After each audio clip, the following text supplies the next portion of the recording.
பிதாவே உங்களை துதிக்கிறோம், ஸ்தோத்தரிக்கிறோம். அதிசயம் செய்கிறவரே உங்களை ஸ்தோத்தரிக்கிறோம். ஆவியான கர்த்தரே உங்களை ஸ்தோத்தரிக்கிறோம். நல்ல தேவனே உங்களுக்கு நன்றி என்று சொல்லுகிறோம்.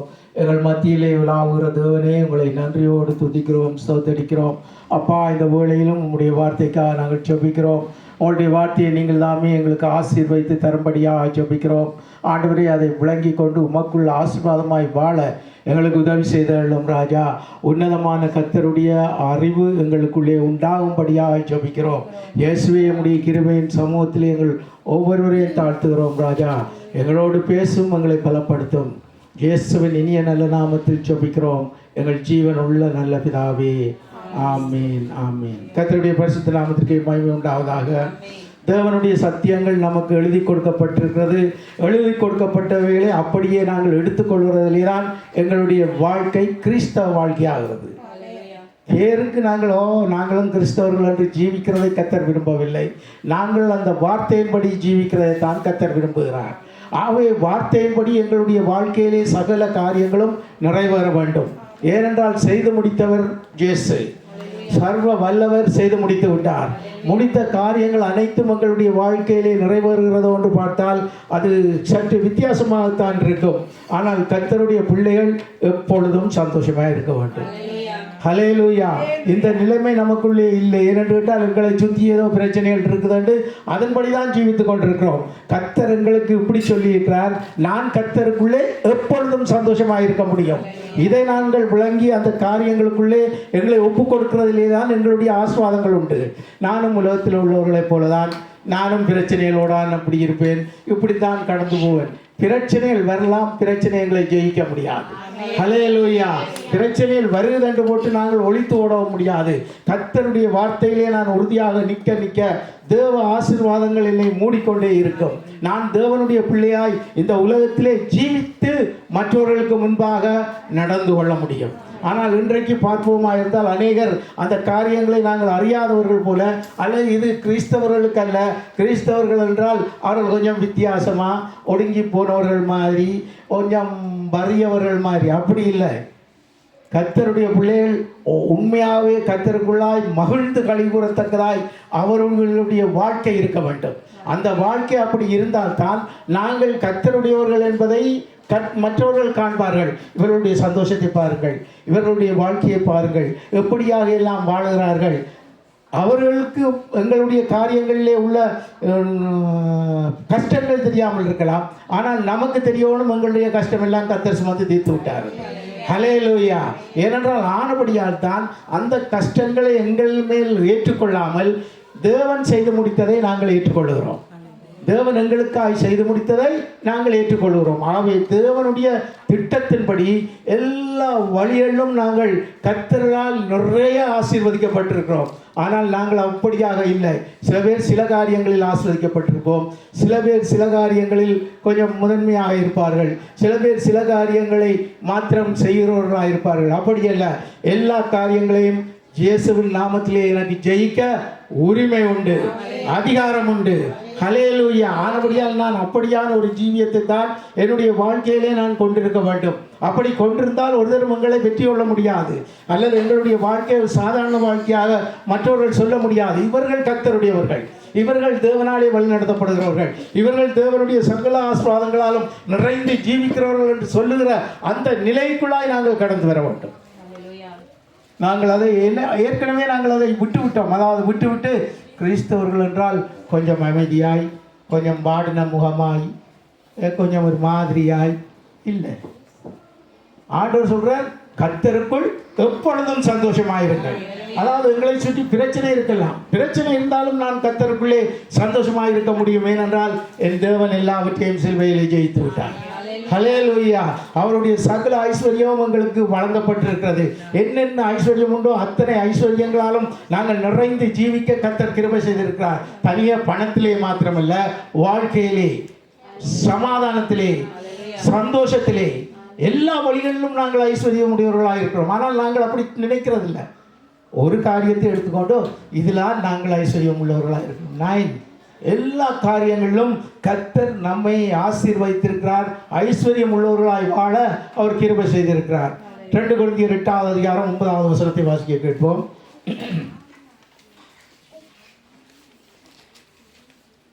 நம்முடைய கர்த்தராகிய இயேசு கிறிஸ்துவின் கிருபையை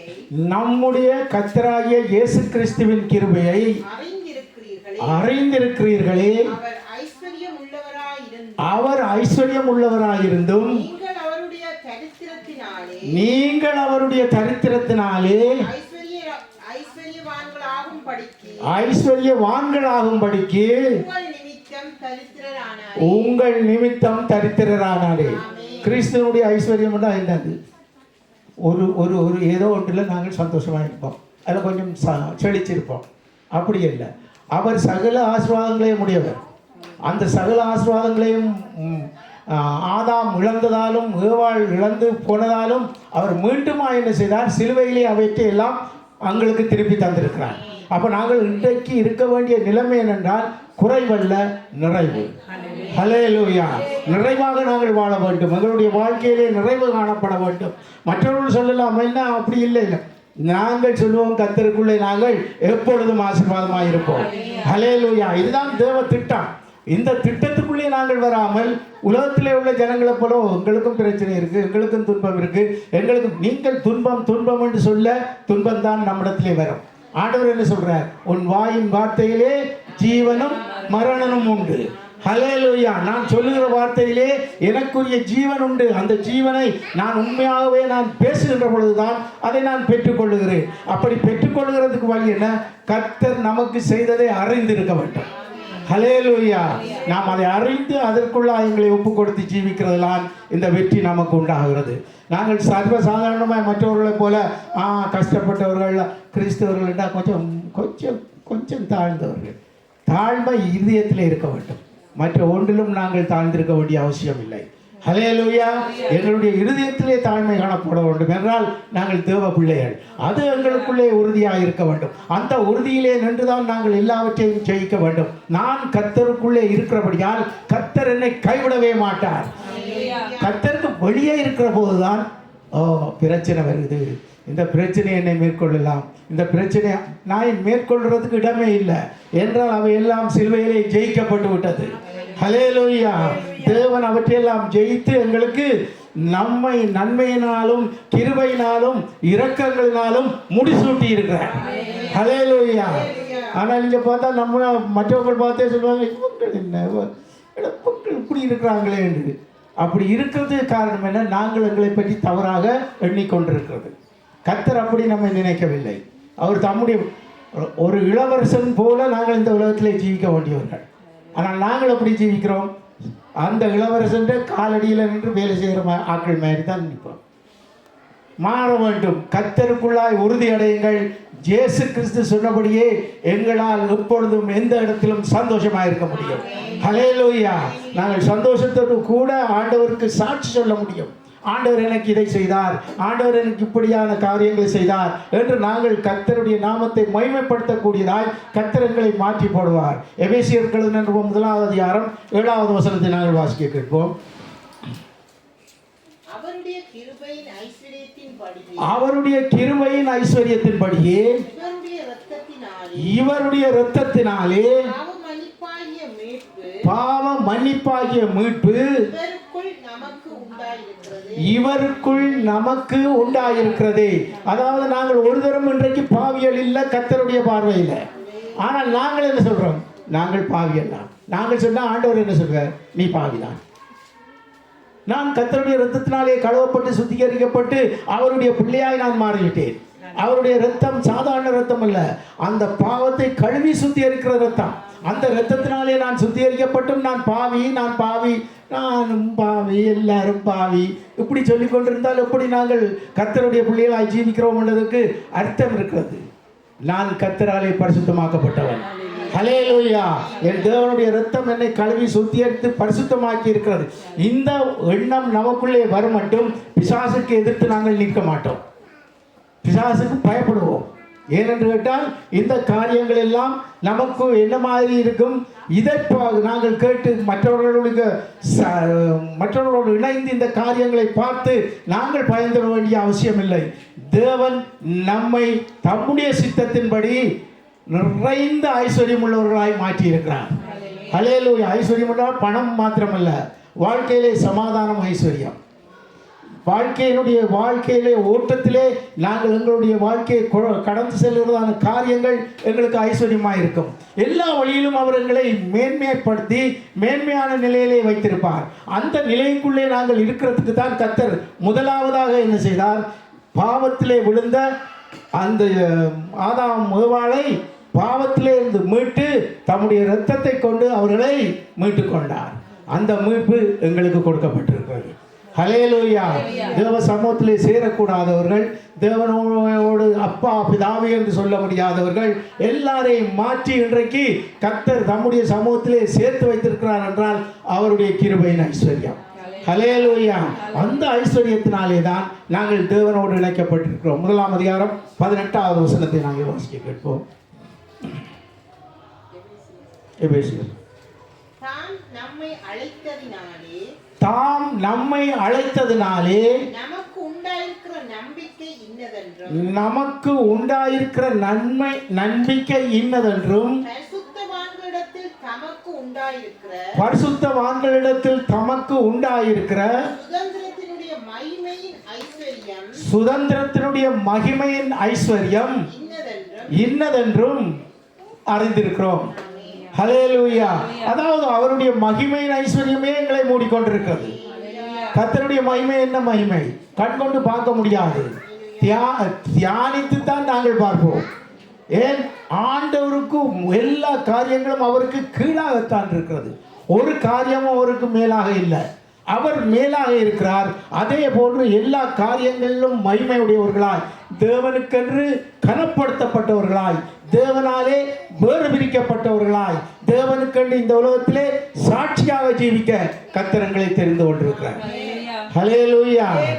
நாங்கள் பயந்தால் பயத்துக்கு வெற்றி. பயம் யார் கொண்டு வர்றது? பிசாசு. அப்போ யாருக்கு வெற்றி? பிசாசுக்கு வெற்றி. நாங்கள் பயப்படவே கூடாது. என் தேவன் எனக்கு போதுமானவர்.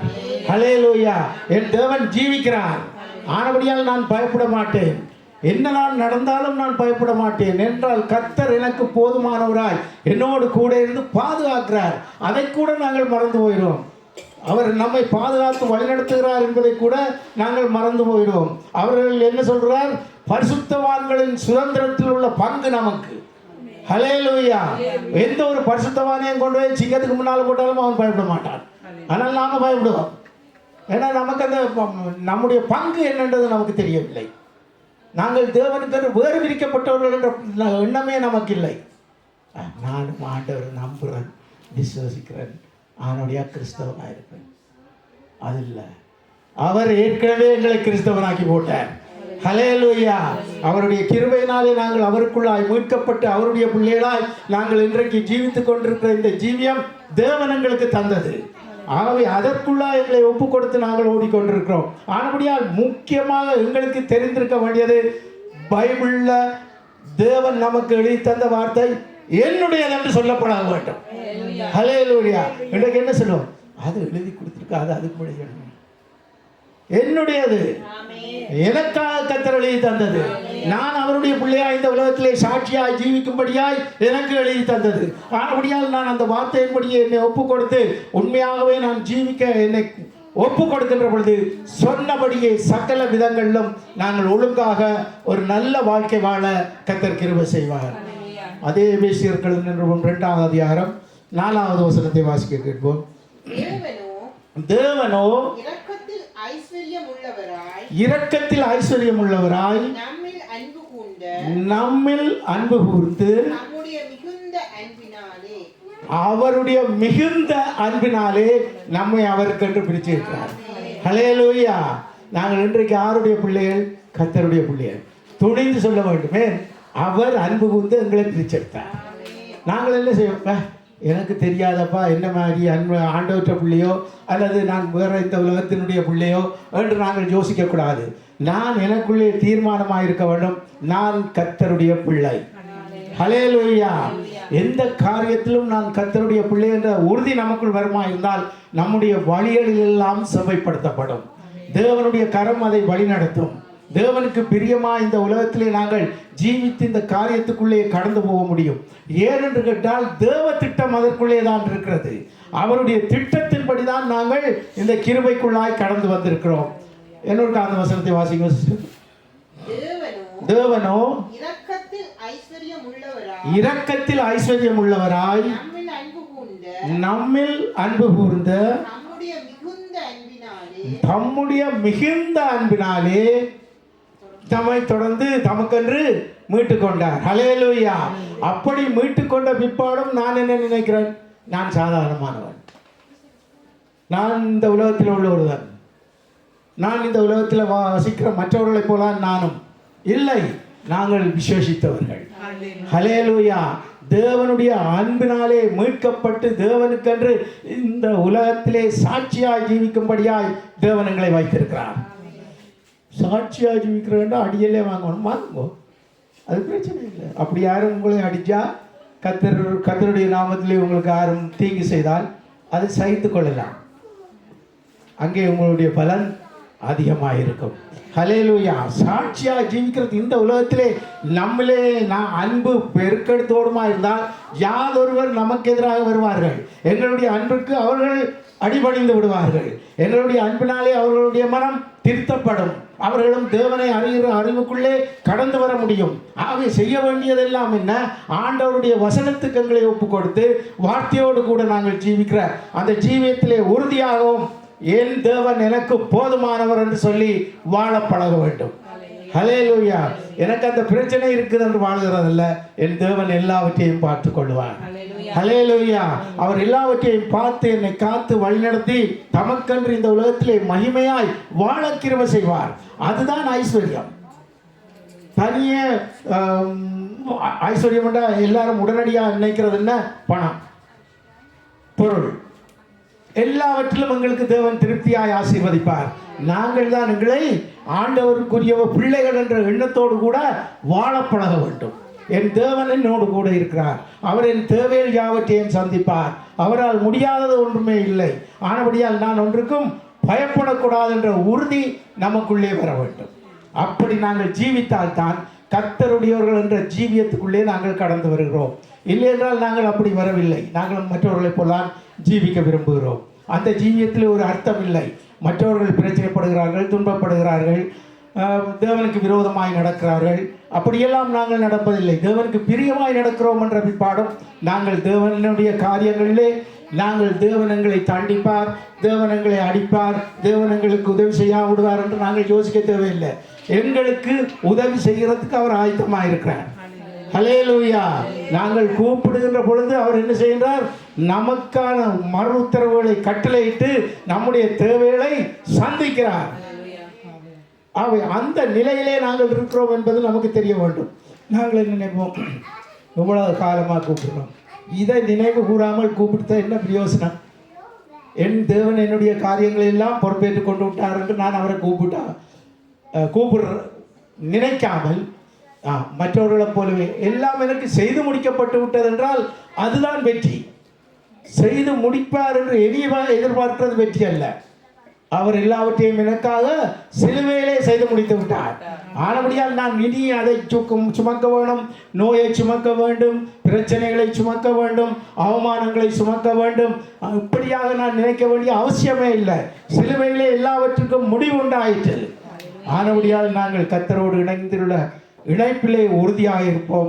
கர்த்தர் நம்மை இன்னும் ஆச்சரியமான விதத்திலே வழி நடத்துவார். எபேசியர் 3:8 வாசிக்க கேட்போம். பரிசுத்தவான்கள் எல்லாரிலும் சிறியவனாகிய நான் கிறிஸ்துவனுடைய அளவற்ற ஐஸ்வர்யத்தை புறஜாதிகளிடத்தில் சுவிசேஷமாய் அறிவிக்கிறதற்காக இந்த கிருபை எனக்கு அளிக்கப்பட்டிருக்கிறது. என்ன கிருபை? சுவிசேஷமாய் கர்த்தர் மற்றவர்களுக்கு செய்த நன்மைகளை சொல்வதற்கு. நமக்கு என்னென்ன நன்மைகளை அவர் செய்தாரோ அதே நன்மைகளை மற்றவர்களுக்கு செய்ய அவர் ஆயத்தமாக இருக்கிறார். அவர்கள் தேவனண்டை வருகின்ற பொழுது அந்த காரியங்கள் எல்லாம் அவர்களுக்கு செய்யப்படுகிறது. இந்த நன்மைகளை நாங்கள் அறியாமல் நாங்களே அந்த நன்மைகளுக்கு உட்படாமல் இருந்தால் எப்படி மற்றவர்களுக்கு சொல்ல முடியும்? எப்படி சொல்ல முடியும்? ஆகவே நாங்கள் எங்களுக்குள்ளே ஒரு உறுதி இருக்க வேண்டும். தேவன் எனக்கு செய்து முடித்த யாவற்றையும் நான் அறிக்கை பண்ணி வெற்றி கொள்ள வேண்டும். ஹல்லேலூயா. தேவன் என்னை உண்மையாகவே நேசிக்கிறார் என்பதை நாங்கள் வேதத்திலே பார்க்கிறோம். எல்லாரும் பார்க்க அன்பு கூர்ந்தாராம், ஆதியிலே அன்பு கூர்ந்தாராம். அப்படி அன்பு கூர்ந்த நம்ம இவர் தமக்கென்று மீட்டு வைத்திருக்க நாங்கள் இல்லை. உங்களுக்கு பிரச்சனை தான், ஒரு மாதமாக இப்போ ஒரே கஷ்டமாக தான் இருக்கு. கஷ்டம்னு சொன்னால் கஷ்டம்தான். கஷ்டம்னு சொல்லிக்க நாங்கள் கர்த்தரை போலவில்லை, பிசாசை போலுகிறோம். பிசாசை போன்றால் என்ன நடக்கிறது? அவன் அந்த காரியங்களில் பொறுப்படுத்திக் கொள்கிறான். இருக்கிற கஷ்டத்தை 3 மடங்காக தருவான். இவர்கள் இன்னும் என்னத்தான் நம்பி ஜீவிக்கிறார்கள். இவர்கள் இன்னும் என்னுடைய மகிமைக்குள்ளால் இருக்கிறார்கள். தேவ மகிமைக்குள்ளால் இவர்கள் போகவில்லை. ஆனபடியால் இவர்களை நாங்கள் கவனித்துக் கொள்வோம் என்று இன்னும் கூட பிரச்சனைகளை நமக்கு கொடுக்க என்னப்பா எவ்வளவு செய்கிறோம், உபவாசம் இருக்கிறோம். உபவாசத்துக்கு முதல் நீங்கள் தீர்மானித்து விடுங்கள், என் தேவன் எனக்கு எல்லாம் செய்து முடித்து விட்டார். ஹல்லேலூயா. அதிலே தான் எங்களுடைய வாழ்க்கை எல்லாம் செய்து முடிக்கப்பட்டு விட்டது என்றபடியால் தான் தேவன் என்று சொன்னார், நாங்கள் கர்த்தருக்குள்ளே எடுத்த ஓட்டத்தை உறுதியோடு ஓட வேண்டும். அங்கேயும் இங்கேயும் நாங்கள் ஓடுகிறவர்களாக இருக்கக்கூடாது. இது என்னுடைய வாழ்க்கை. எது? கிறிஸ்து சிலுவையிலே எனக்காக எல்லாவற்றையும் சுமந்து தீர்த்து தம்முடைய ஐஸ்வர்யத்தினால் என்னை நிரப்பி இருக்கிறார். ஹல்லேலூயா. அப்படி நினைக்கிறது மாத்திரமல்ல, பேச வேண்டும். எங்கிட்ட வாரம் மாதம் இதை செய்கிறதுக்கு முடியும். வாரம் மாதம் இல்லை, அதுக்கு அடுத்த மாதம் வந்தாலும் செய்ய முடியும். ஏனென்றால் தேவன் அவையற்றை எல்லாம் செய்து ஆயத்தப்படுத்தி விட்டார். எங்களுடைய வேலை என்ன? விசுவாசத்தினால் அதை அறிக்கையிட்டு எடுத்துக்கொள்கிறார். ஹல்லேலூயா. இதிலே கவனம் செலுத்துவோமா இருந்தால் அநேக காரியங்களை நாங்கள் உண்மையாகவே ஜெயிக்க முடியும். ஏனென்றால் தேவன் நாங்கள் ஜெயமுள்ளவர்களாக இந்த உலகத்திலே வாழ வேண்டும் என்பதற்காகத்தான் தமக்கென்று நம்மை வேறு பிடித்து வைத்திருக்கிறார். ஆகவே நாங்கள் அப்படியான ஒரு ஜீவியத்துக்குள்ளே எங்களை நாளாந்த வாழ்க்கையிலே நம்மை தயார்படுத்தி கொள்ள வேண்டும். நாங்கள் அந்த வாழ்க்கையிலே எங்களை ஒப்பு கொடுத்து ஓட வேண்டும். அப்படி ஓடுகின்ற பொழுது நிச்சயமாய் தேவன் நம்மை ஆசீர்வதிப்பார். என்றால் தேவ திட்டத்தின்படி நாங்கள் தேவனுக்குள்ளா இந்த வாழ்க்கைக்கு எங்களை ஒப்பு கொடுத்திருக்கிறோம். அதை வாழ நாங்கள் ஆசைப்படுகிறோம் மாத்திரமல்ல, அறிக்கை பண்ணுகிறோம். ஹல்லேலூயா. அந்த அறிக்கையினாலே அவைகள் நமக்கு உண்டாகின்றது. ஆகவே நாங்கள் என்ன செய்கிறோம்? கர்த்தர் நமக்கு தந்த அதிகாரத்தினாலே நாங்கள் அவற்றை சொல்லுவதன் மூலமாக நாங்கள் அந்த காரியங்களை பெற்றுக்கொள்கிறோம். அதன் மூலமாகத்தான் இந்த எனக்கு தெரியாத வேறு ஆட்கள் வந்து எதுவும் அப்படி கையில் தலையில் கையை வச்சு அப்படி இப்படி செய்தால் தான் நடக்குமாட்டா, ஒன்றும் நடக்காது. நாங்கள் கர்த்தருடையவர்கள். ஹல்லேலூயா. தேவன் அன்பு கூர்ந்து தம்முடைய திட்டத்தின்படி எங்களை மீட்டுக் கொண்டார். ஆகவே அந்த மீட்புக்குள்ளே வந்த நாங்கள் இதை குறித்து நாங்கள் ஒன்றும் வித்தியாசமாக நினைக்கக்கூடாது. கர்த்தருக்குள்ளா எங்களை ஒப்பு கொடுத்து உண்மையோடு கூட ஓட வேண்டும். 12வது வசனத்தை வாசிங்க. அவரை பற்றும் விசுவாசத்தால் அவருக்குள் நமக்கு தைரியமும் திட நம்பிக்கையோடு தேவனிடத்தில் சேரும் சிலாக்கியமும் உண்டாயிருக்கிறது. ஹல்லேலூயா. நமக்கு நம்பிக்கை இருக்கிறது, திட்டம் இருக்கிறது, உறுதி இருக்கிறது. கர்த்தரிடத்தில் சேர்வதற்கு உறுதி இருக்கிறது. கர்த்தரிடத்தில் சேர்ந்தால் கர்த்தர் உங்களை கைவிடவே மாட்டார். ஹல்லேலூயா. நீங்கள் வேறு யாரிடத்திலும் அல்லது உங்களுக்குள்ளே உங்களே நீங்கள் நான் இப்படித்தான் நான் அப்படித்தான் என்று சொல்லி உங்களை கீழ்ப்படுத்தி கொண்டு பிசாசிட்டு உங்களை ஒப்பு கொடுத்திருந்தீங்களா இருந்தால் உங்களுடைய வாழ்க்கையிலே ஜெயத்தை பெற முடியாது. இயேசுவுக்குள்ளாக ஜீவிக்கிற ஜீவியத்திலே தான் இவை எல்லாம் உங்களுக்கு வெற்றி. இயேசுவுக்குள்ளாகத்தான் நம்முடைய குடும்பம் ஆசீர்வதிக்கப்படும். இயேசுவுக்குள்ளாகத்தான் நம்முடைய பிள்ளைகள் ஆசீர்வதிக்கப்பட முடியும். இயேசுவை விட்டு வெளியில் போனால் நாங்கள் ஒருத்தரும் அவர்களை ஒன்றும் செய்ய முடியாது.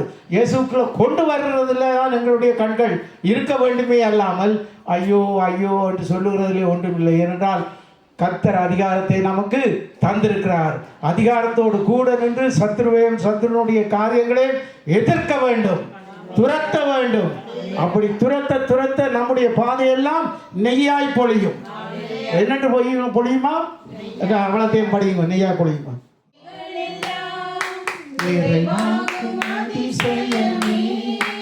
ஆமென். ஹல்லேலூயா. படியா படிங்க. ஆமென். ஹல்லேலூயா. உரைகள் எல்லாம் நிறைவாகும் அதிசயமே. ஆமென்.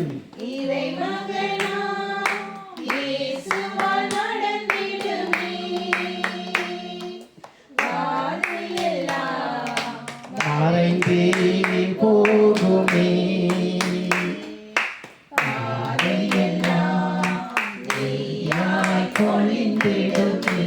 Glory, amen, hallelujah.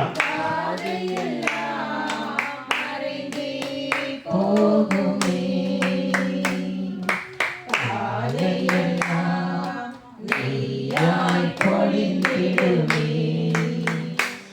உன்னை அதிசயம் காண. எல்லாரும் படியுங்க. உன்னை அதிசயம் காண. ஆமென், ஹalleluya. உன்னை அதிசயம் காணச் செய்வேன், நீ அற்புதம் கண்டிடுவாய். ஆமென். கர்த்தருடைய பரிசுத்த நாமத்துக்கு மகிமை உண்டாவதாக. கற்றுக்கொண்டதை நமக்கென்று எடுத்துக்கொள்வோம். அவை இன்றைக்கு பாடினதை நீங்கள் நாளைக்கு பெற்றுக்கொள்வீர்கள். ஹல்லேலூயா. வாயை திறந்து அறிக்கை பண்ணினீர்கள். யார் செய்வாராம்? இயேசு செய்வார். ஹல்லேலூயா. அவை இந்த உறுதியும் இந்த உண்மையான வாஞ்சையும் நமக்குள்ளே இருக்குமா இருந்தால் நாம் நிச்சயமாய் கர்த்தராலே ஆசீர்வதிக்கப்பட்டு அவர் சொன்னபடி பிலிப்பியர் 4:4 எப்பொழுதும் சந்தோஷமாயிருங்கள், சந்தோஷமாயிருங்கள் என்று மறுபடியும் சொல்லுகிறேன். ஆமென், ஹல்லேலூயா. ஆவே சந்தோஷமாயிருங்கள் என்று மறுபடியும் சொல்லுகிறேன். ஆவே எங்களுடைய வாழ்க்கையிலே சந்தோஷத்தை தான் நாங்கள் எதிர்பார்க்க வேண்டும். அது கர்த்தர் நமக்கு தருவார். கர்த்தரை நாங்கள் பிடித்துக் கொள்வோம். எல்லா காரியமும் ஜெயமாய் முடியும். தேவன் தாமே நமக்காக எல்லா காரியங்களையும் செய்து முடிப்பார். கர்த்தர் அந்த வார்த்தைகளுக்காக கர்த்தருக்கு நன்றி செலுத்தி நாங்கள் ஜெபித்து மீதி காரியங்களுக்குள்ளே கடந்து செல்வோம். பரலோகத்தில் இருக்கிற எங்கள் நல்ல பிதாவே, உங்களை துதிக்கிறோம், ஸ்தோத்தரிக்கிறோம். உங்களுடைய வார்த்தைகளுக்காக நன்றி என்று சொல்கிறோம். ஜீவனுள்ள வார்த்தைகளால் எங்களோடு பேசவும், எங்களை பலப்படுத்தவும், மக்கள் திடம் கொள்ளவும் கர்த்தாவே நீங்கள் கிருபை கொண்டதற்காக நன்றி என்று சொல்கிறோம். உம்முடைய கிருபையின் ஐஸ்வர்யத்தின்படியே எங்களை சந்திக்க வந்த தேவனே, உம்முடைய கிருபைக்குள்ளா எங்கள் ஒவ்வொருவரையும் ஒப்பு கொடுக்கிறோம் ராஜா. உம்முடைய வார்த்தையின்படியே உம்முடைய ஐஸ்வர்யம் எங்களை மூடிக்கொள்வதாக ராஜா. ஒவ்வொரு பகுதிகளிலும் நாங்கள் ஐஸ்வர்யம் உள்ளவர்களாய் தேவனுடைய மகிமையினால் நிறைந்து ஜீவிக்க எங்களுக்கு உதவி செய்தள்ளும் ராஜா. உன்னதமான தேவனே உங்களை ஸ்தோத்தரிக்கிறோம் ராஜா. அதிசயமாக எங்களை தாங்கி வழிநடத்துகிற கர்த்தரே உங்களை ஸ்தோத்தரிக்கிறோம். தந்த ஒவ்வொரு வார்த்தைகளுக்காகவும் நன்றி என்று சொல்கிறோம். இயேசுவை பற்றி நாங்கள் உமக்குள் உறுதியாய் பற்றி கொண்டு உம்முடைய பிள்ளைகளாய் இந்த உலகத்திலே ஜீவிக்க எங்களுக்கு உதவி செய்தள்ளும். நீங்கள் செய்கிற உதவிகளுக்காக நன்றி என்று சொல்கிறோம். இயேசுவே உங்களுக்கு மகிமை செலுத்துகிறோம். இயேசுவின் நாமம் மகிமைப்படுவதாக. இயேசுவின் நாமத்தில் பிதாவே, ஆமென்.